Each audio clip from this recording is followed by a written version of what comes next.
Assalamualaikum warahmatullahi wabarakatuh. Bismillahirrahmanirrahim. Alhamdulillahi rabbil alamin. Wa bihi nasta'inu ala umuri dunya waddin. Wassalatu wassalamu ala asyrafil anbiya'i wal mursalin. Wa ala alihi wa ashabihi ajma'in. Wa la hawla wa la quwwata illa billahil aliyyil azim. Allahumma inna nas'aluka ilman nafi'a wa rizqan thayyiban wasi'a wa amalan taqabbala. Allahumma munzilal kitab wa mujriyas sahab wa hazimal ahzab ihzimhum wansurna alaihim wansur muslimi Falastin ala yahud innaka antal qawiyyul azizul jabbarul qahar. Amin ya rabbal alamin. Para jamaah rahimanullah, kajian kita akidah Imam Asy-Syafi'i rahimahullah yang ditulis oleh Profesor Dr. Abdullah bin Abdul Aziz Al-Anqari hafizahullah wa ghafara lahu wa lana al-hadirin wal hadirat wa liwalidina wa li asatidina wa li masyayikhina wa li jami'il muslimin wal muslimat amin ya rabbal alamin. Sekarang kita melanjutkan mulai dari halaman 130 yang ada bukunya, halaman 130 bagian keempat, penjelasan Imam Asy-Syafi'i rahimahullah tentang makna ibadah, sumber penetapan ibadah dan celaan beliau bagi orang yang menyimpang dalam masalah ini. Jadi ada 3 poin. Yang pertama makna ibadah, yang kedua sumber penetapan ibadah, yang ketiga celaan beliau terhadap orang yang menyimpang di dalam hal ini. Yang pertama, definisi ibadah menurut Imam Asy-Syafi'i rahimahullah. Imam Asy-Syafi'i rahimahullah telah mendefinisikan ibadah dengan definisi yang sangat detail berdasarkan penelitian yang saya lakukan, maksudnya penulis. Definisi tersebut beliau sebutkan dalam kitab Ar-Risalah saat menjelaskan ujian Allah pada manusia. Ar-Risalah di antara kitab Imam Asy-Syafi'i juga Ini kitab-kitab yang sangat terkenal milik beliau. Nah, ketika menjelaskan tentang ujian yang Allah ujikan kepada manusia, disitulah penulis kitab melakukan kajian tentang apa yang dimaksud oleh Imam Asy-Syafi'i berkaitan dengan definisi ibadah. Beliau berkata dalam kitab Ar-Risalah, wabtala ta'atahum bi anna ta'abbudahum bi qaulin wa amalin wa imsakin an maharima hamahumuha. Allah menguji ketaatan mereka dengan ibadah berupa ucapan, perbuatan, dan meninggalkan apa yang diharamkan olehnya atas mereka, yang dia jadikan sebagai wilayah tidak boleh didekati bagi mereka. Jadi ini statement Imam Asy-Syafi'i dalam kitab Ar-Risalah tentang ujian yang Allah ujikan kepada manusia. Yang dari sini diambil definisi singkat tentang ibadah. Kita lanjutkan. Definisi tersebut singkat dan padat karena membagi ibadah menjadi dua bagian, yaitu ibadah perbuatan dan ibadah meninggalkan. Jadi dari statement Imam Syafi'i dalam kitab Ar-Risalah diambil kesimpulan ibadah ada dua macam. Ibadah perbuatan atau melakukan dan ibadah meninggalkan. Masuk dalam bagian pertama semua yang disyariatkan oleh Allah, baik perkataan ataupun perbuatan. Sedangkan bagian kedua masuk di dalamnya semua yang dilarang oleh Allah, baik perkataan maupun perbuatan. Kan ada dua macam ibadah, ibadah perbuatan dan ibadah meninggalkan. Nah, masuk dalam ibadah perbuatan apa saja, baik ucapan atau perbuatan di mana manusia melakukannya, maka itu ibadah perbuatan. Nah, yang kedua, ibadah meninggalkan apa saja? Ya apa saja yang dilarang oleh Allah terkait ucapan dan tindak tanduk, maka namanya ibadah meninggalkan. Jadi gak ada batasan apa saja. Beliau tidak membatasi ibadah hanya pada mengerjakan perintah saja, namun meninggalkan larangan juga beliau cakupan dalam ibadah. Ini penting sekali, karena kadang-kadang orang memahami ibadah kalau berbuat. Saya berbuat ini, terkait dengan ucapan, baca Al-Quran, berzikir, terkait dengan tindak tanduk, sholat, kemudian silaturahim, tawaf. Jadi yang disebutkan yang sifatnya berbuat. Padahal ibadah bukan yang sifatnya berbuat saja, tapi meninggalkan juga. Perkara-perkara yang haram ditinggalkan. Perkara-perkara yang makruh kita sadar ini dibenci oleh Allah, kita tinggalkan. Itu juga ibadah. Itu juga ibadah.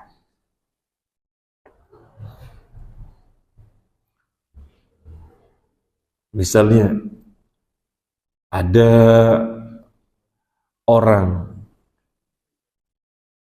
dalam suatu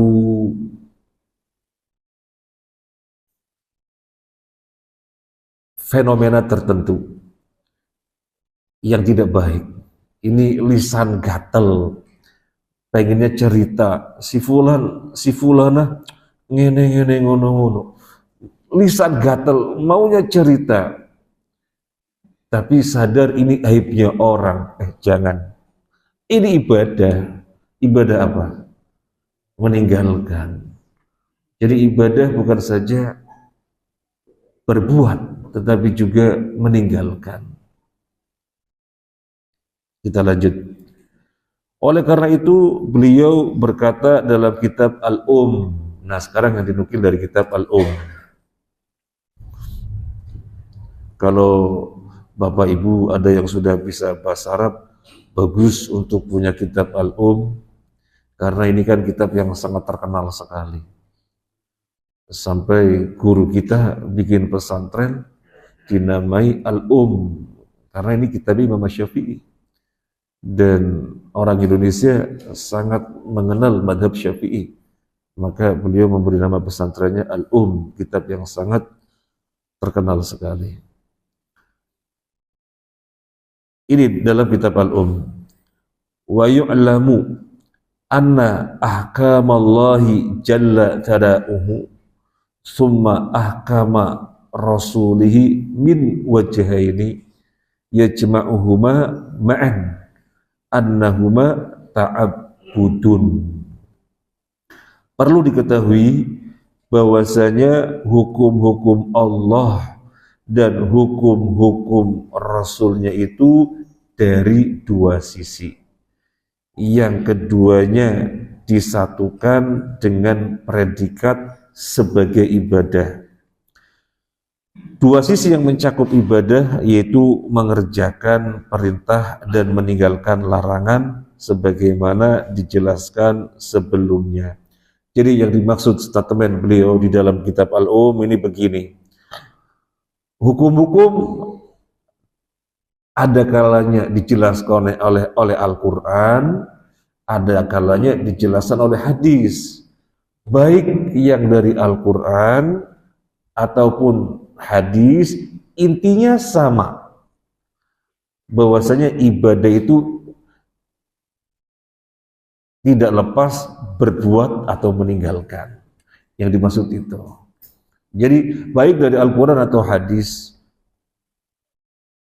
maka dilihat dari dua sisi, yang keduanya merupakan ibadah.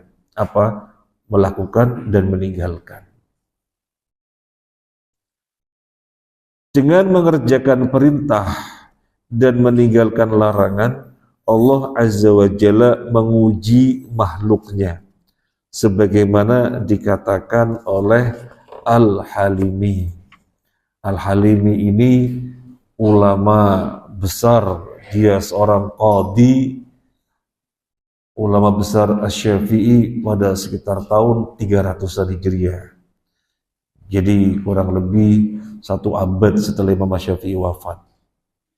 Kalau Imam Syafi'i kan wafat sekitar tahun 200-an Hijriah.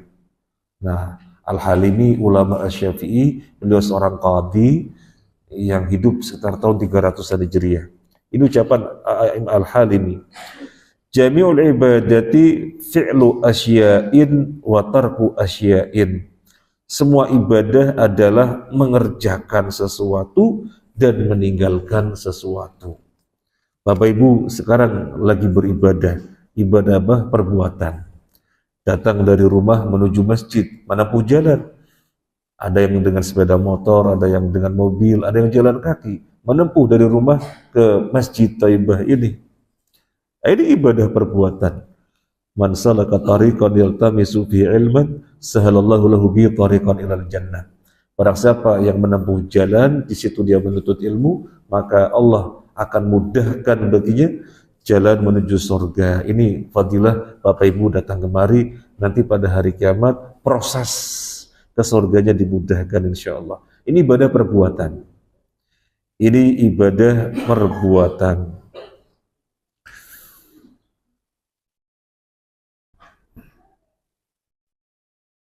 Dikatakan juga oleh Al-Mawardi rahimahullahu ta'ala. Imam Al-Mawardi ini saya sudah mengecek.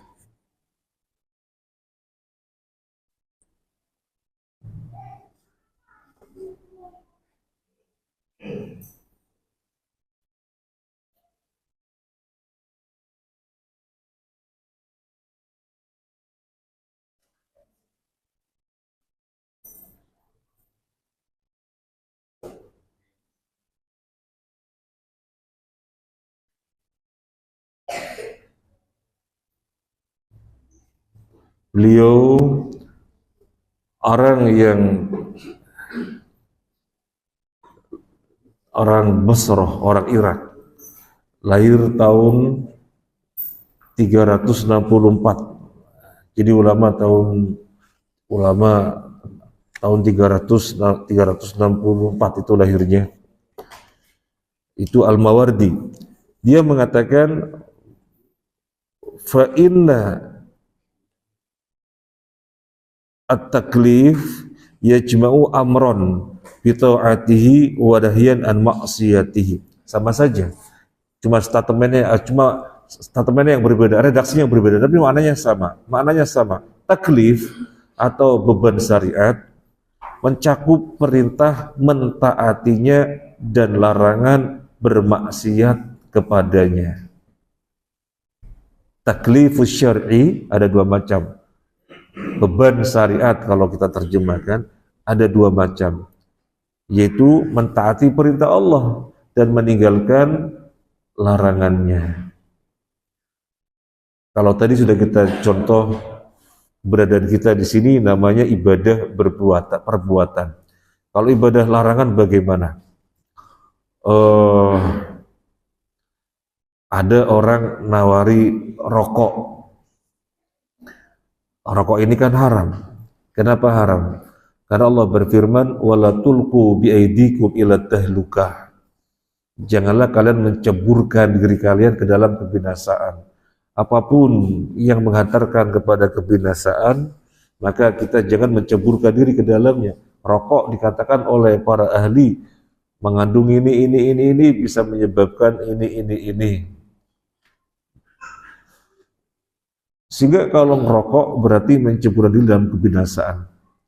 Kawannya nawarin, monggo rokok, boten gratis sekali-kali, enggak.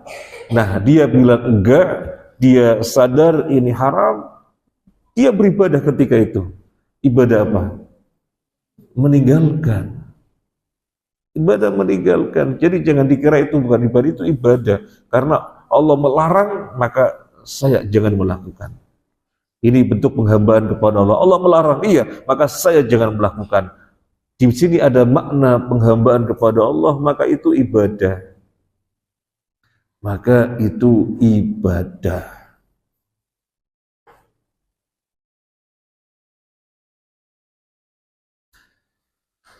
Qawamus Sunnah Al-Asbahani juga berkata, Qawamus Sunnah artinya penegak sunnah.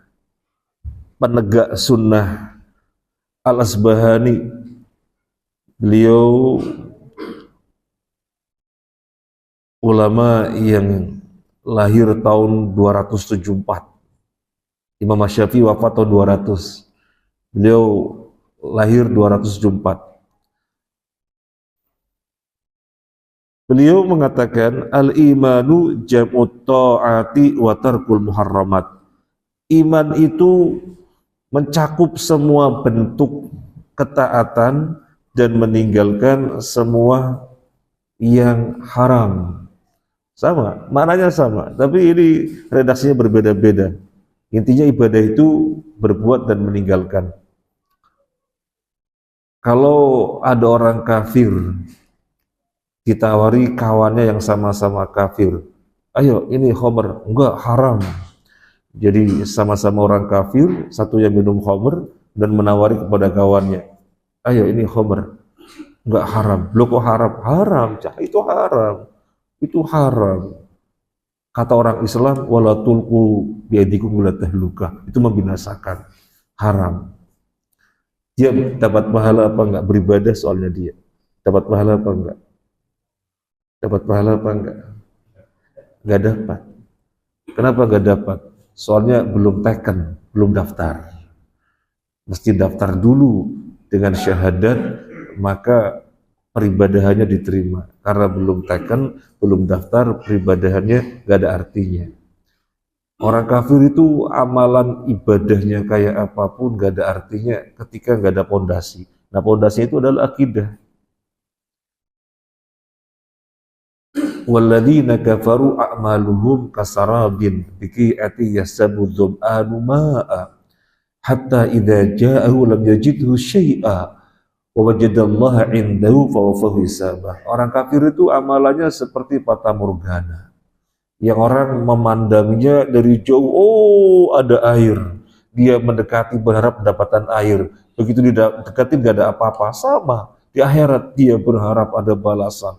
Ketika terjadi hari kiamat di akhirat, gak ada apa-apa, malah mendapati Allah yang menghisab dengan sangat dahsyat. Jadi nggak ada artinya amalan apapun karena belum taken. Belum taken. Terus kalau misalnya ada orang muslim taubat, nggak minum khamr lagi, kemudian taubat, nggak musik-musikan lagi, tapi masih ada khamr, beberapa stok misalnya, alat musik masih ada juga, ada gitar dan yang lainnya. Ini gimana ini? Wis, kasihkan saja sama orang kafir. Boleh apa enggak? Enggak boleh. Loh, kan mereka seandainya meninggalkan perkara-perkara ini kan enggak ada artinya, enggak dapat pahala. Iya betul. Kok enggak boleh dikasihkan pada mereka? Enggak boleh. Kenapa? Karena hukum Allah itu berlaku untuk seluruh manusia. Hukum Allah itu berlaku untuk seluruh manusia. termasuk orang kafir, iya. Cuma kalau mereka berbuat ibadah, dalam hal ini ibadah meninggalkan, tidak musik-musikan, tidak homer, nggak ada artinya, karena belum taken. Nah, karena hukum Allah berlaku untuk seluruh manusia, jika muslim taubat punya homer, nggak boleh kasihkan mereka, nggak boleh. Musik jual ke mereka saja, nggak boleh, nggak boleh.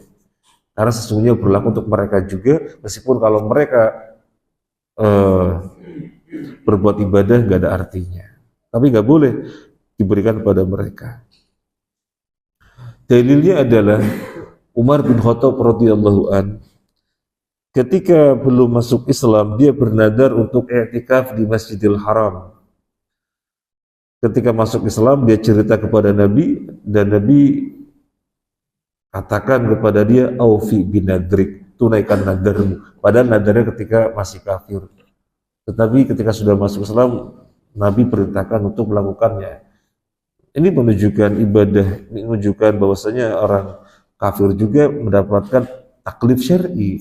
Cuma nggak ada artinya kalau mereka melakukan. Kemudian kita lihat ayat Al-Quran. Walillahi 'alan nasi hajjul baiti man istata'a ilaihi sabila. Dan wajib bagi manusia karena Allah untuk ke Baitullah bagi yang mampu. Jadi wajib haji bagi yang mampu, bagi siapa? Bagi manusia. Kok tidak disebutkan walillahi 'alal mu'minina, tetapi walillahi 'alan nasi? Kok tidak walillahi 'alal mu'minina hajjul baiti man istata'a ilaihi sabila? Allah berfirman-Nya walillahi 'alan nasi. Ini juga menunjukkan sesungguhnya ibadah itu berlaku untuk, hukum Allah berlaku untuk seluruh manusia. Nah, kita lanjut. Al-Khattabi juga berkata, Al-Khattabi ulama hidup tahun 300-an Hijriah. Dia berkata, al-imanu bimajmu'ihi yanqasimu ila i'timarin lima amarallahu bihi wa intihain amma anhu. Iman seluruhnya terbagi menjadi dua, yaitu menjadikan semua yang diperintahkan oleh Allah dan meninggalkan semua yang dilarang olehnya. Semuanya sama, redaksinya saja berbeda. Intinya ibadah dua, mengerjakan perintah dan meninggalkan larangan. Bapak-bapak, ibu-ibu ketika dagang, jangan sampai bohong, jangan sampai menipu. Itu ibadah. Berpahala karena kita menghambakan diri kepada Allah. Allah melarang, maka harus saya perhatikan jangan sampai diterjang.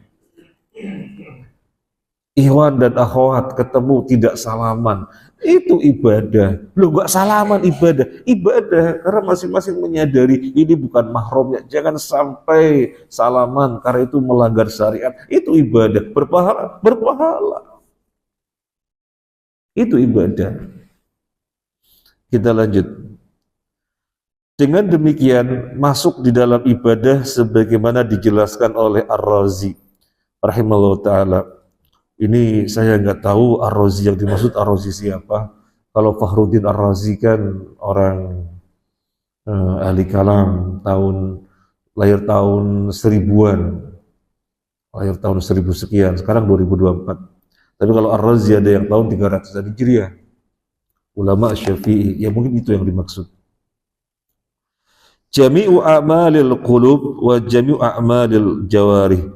Semua amal hati dan semua amal anggota badan.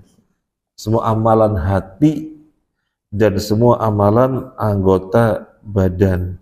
Amalan hati batin, amalan anggota badan zahir. Jadi klasifikasinya batin dan zahir. Batin dan zahir. Ya tidak bertentangan dengan yang di atasnya, yang klasifikasinya kalau nggak berbuat meninggalkan. Di mana berbuat meninggalkan ada kalanya juga zahir dan batin. Kita lanjut. Sirajuddin Al-Farisi Asy-Syafi'i berkata, kenapa ada kata Asy-Syafi'i? Imam An-Nawawi Asy-Syafi'i, Sirajuddin Al-Farisi Asy-Syafi'i, nanti Ibnu Qudamah Al-Hanbali, nanti ulama siapa? Al-Maliki. Nanti Abu Yusuf Al-Hanafi. Itu maksudnya bagaimana? Maksudnya bagaimana? Maksudnya ulama Syafi'i, ulama Maliki, ulama Hambali, ulama Hanafi. Lalu maksudnya bagaimana? Mereka orang-orang yang menggali madhab masing-masing seakar-akarnya.